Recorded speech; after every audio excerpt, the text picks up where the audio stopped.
Hey guys, it's a little bit late. I've been slammed, so I'm sure I don't know how many of you guys will actually watch this, but if I were the two pilots and trying to get weather and I can't get control of any of the controllers to help give me a weather update, um, I would really, on the G1000 you have NextRad in there, which includes you can get the satellite imagery of precip and cloud tops. There's so much on there, but you also could just get METARs for different airports and TAFs, and the Caravan that I've flown with the G1000, you have radar that you can use on, I don't know if that's where this discussion's wanting to lead to, but it is a way to get weather in front of you and avoid the heavy precipitation that you're really wanting to avoid.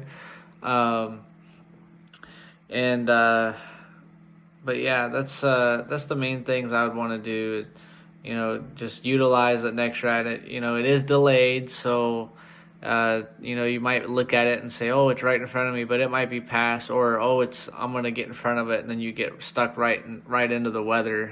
If you choose to utilize that and not utilize a radar, I personally like to try to use both. I glance at the NextRad, it looks good, but if I'm flying an IMC. I want radar. You can occasionally look over to it, but radar gives me everything I want. That's personally how I like to do it. It's it does a lot more, and it's not delayed. You get your swoop, and hey, there's preset, but it's still good to do that. And ultimately, I would hope usually when you plan a flight, if you do good pre-flight. You're gonna kind of know what you're gonna run into. It's not always the case. You might run into stuff you're not expecting. Um, but in the case of that, I'd definitely do that. And if I also, you know, I would still, try to call a radio.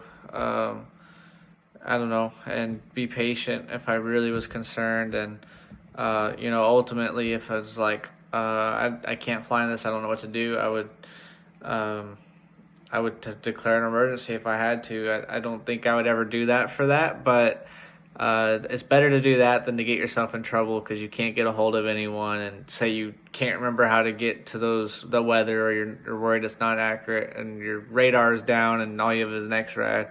I don't think I would ever go that far, but there's lots of things you could do. I mean, you could even call for PIREPs on 21.5 if you had to.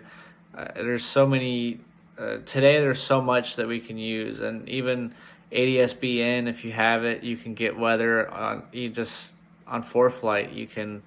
There's little things called scouts. They cost under $100. Like, say you're in a different. This is going off track. It's not a G1000, but you could still have it in the G1000, and you could have a ADSB-in and on this little antenna. If your G1000 doesn't have that, it should have it. But if it also doesn't have it, it's another way you can get to that weather looking at METARs and TAFs and all of that.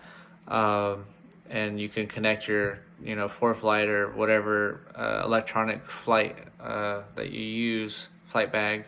And that can be another way for you to look at the weather if you're not too savvy with the MFD, or you prefer that format where you can just click on the airport and that's the weather. And then also, you can switch to your frequencies for ATISs and AWAS and listen to different frequencies around the area and see what's going on.